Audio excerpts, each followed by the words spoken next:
Hello, Search Double X. It's just that time again to check the results of this debate on the top 10 games.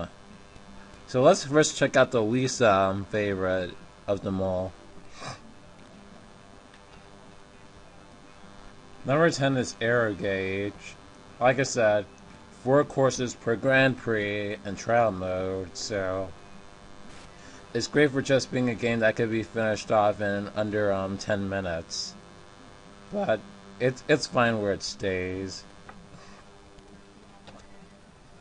1080 snowboarding. All they have is snowboarding. You go past arches to arches and everything. And plus you have to pull off some sick tricks too.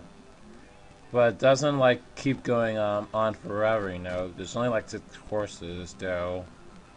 And it reminds me of Sonic Riders. That's all I can tell you.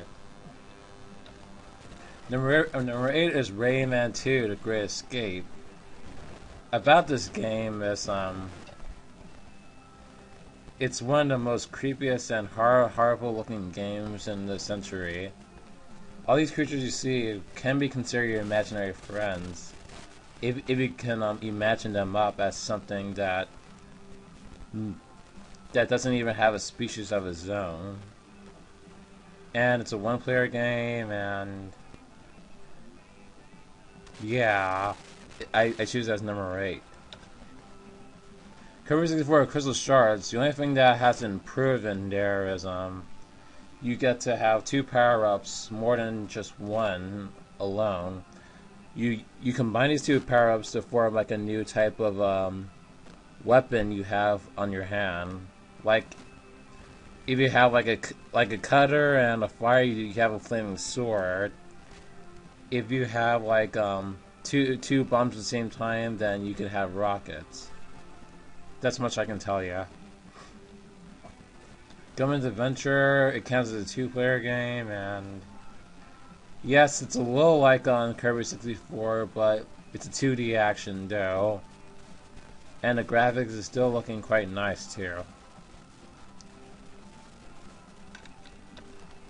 Mortal Kombat 4 is number 5. Well, I do like the idea that's a fighting game though, but it's not much as cute as I thought it would be. And it's one of the hideous, horrible looking features of all times, you know. F-Zero X has up to 4 players and like 8 courses or 6 courses per Grand Prix. And you can play up to 4 people around your living room by this time. So I recommend this for like people who like want to race against each other.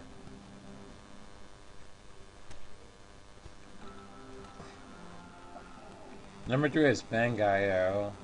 The only thing I like about Bangai-O is that like when you have these missiles or anything firing at you, you can use your special super move to counter all these attacks back. So your attack will be a lot stronger. And plus, it brings you back memories back to your child's past, like when you're like been playing 16 bits of graphics games, you know, like Super Nintendo and Sega Genesis. That's what this thing quite reminds me of.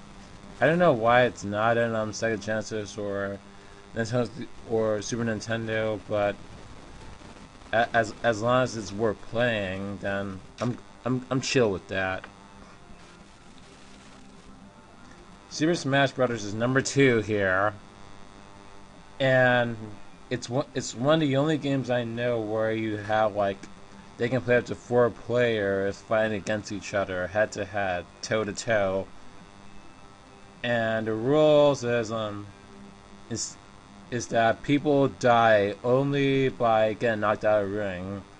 There's no stamina or health gauge involved at all. But you can create your own rules too on how you like the fighting match to go. And the number 1 is StarFox 64. It's one of the craziest sick games that you should all know and love. In versus mode, you get to go to four players up there, and there's more reinforcements, and it's quite interesting when you're in an assault. So that's it for everything. I wish you guys a happy new year. Xing Min Hao.